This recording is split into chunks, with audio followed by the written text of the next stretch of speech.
On to tax day. You now have less than 30 days to file.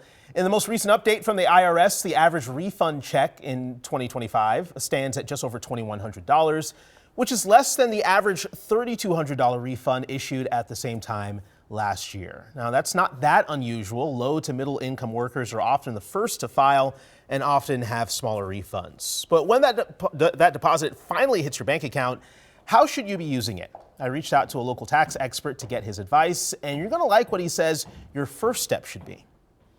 My first little tip here is take 10% of it and go do something fun. Put it towards a hobby. If you like a good cup of coffee, use it towards that. If you have a favorite restaurant, have a nice meal. That's right, treat yourself. That's Yes. Grant Meyer with True Mix Advisors, and that's right, he says, first and foremost, treat yourself. But he says after that, it's time to get down to business. If you don't have an emergency fund, you should use part of your refund to establish that for those unexpected expenses, things like car repairs and hospital bills. But don't keep the money in your checking account. Instead, put it in a high-yield savings account so it's out of sight, out of mind. So keep it away from your regular bank. Put it somewhere else. Step 3 here, pay down your debt.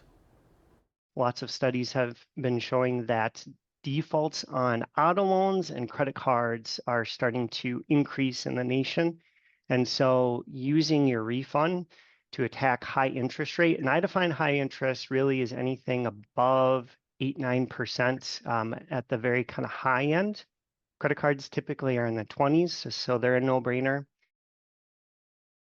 So one last piece of advice from Grant. He says consistently getting a big refund may actually not be a good thing. That's because you might be overpaying on your taxes, giving the government money you don't need to, money that you could have throughout the year, money you could be using right now. Exactly. It's your money. You need it right now. So he says to speak to your HR department and consider changing how your taxes are withheld on your paycheck. Good.